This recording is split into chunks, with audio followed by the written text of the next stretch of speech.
That terrible day in Dallas closed the chapter on the Kennedy presidency and thrust Lyndon Johnson into the Oval Office at a moment of national crisis.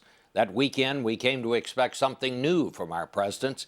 We expected them to comfort the nation in time of grief. Lyndon Johnson assumed that role even before Air Force One returned to Washington from Dallas, and he began by trying to console the president's family. That is our Face the Nation flashback. It's one of the most iconic photographs in American history. Johnson being sworn in aboard Air Force One with Jacqueline Kennedy at his side. After the plane departed Dallas, he called the late president's mother, Rose Kennedy. Miss Kennedy? Yes. Yes, Mr. President. I wish to God there was something that I could do, and I wanted to tell you that we were grieving with you. Thank you very much. I know you love Jack, and he loves you. In the weeks that followed, Johnson reached out to many members of the Kennedy family, but the Kennedy who showed up most often on the new president's call sheet was Jackie. This conversation took place 10 days after the assassination. Mr. President? I just wanted you to know you were loved, and by so many and so much. Oh, Mr. I'm one President. of them. When you haven't got anything else to do, let's take a walk. Let's walk around the backyard, and just let me tell you how much you mean to all of us. Johnson offered similar words of comfort to the American people. In a Thanksgiving address, he called upon the country to honor Kennedy through forward progress. All of us have lived through 7 days that none of us will ever forget. We are not given the divine wisdom to answer why this has been, but we are given the human duty of determining what is to be.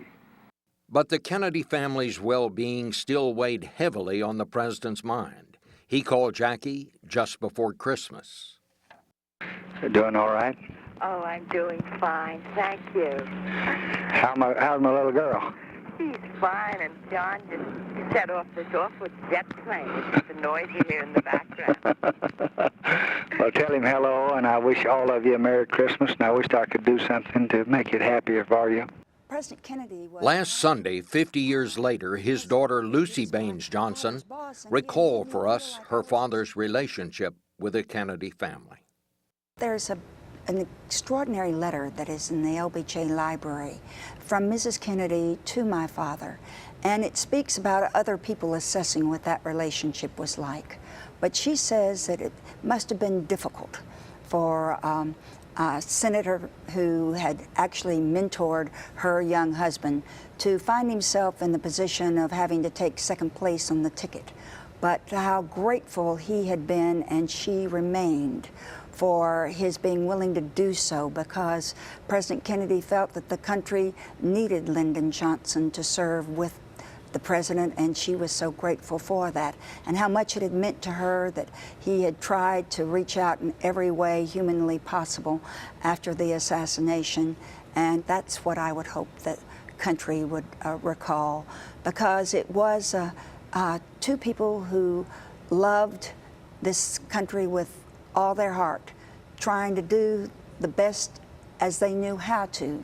One very young and vibrant and handsome with a small family, another much more seasoned with older children.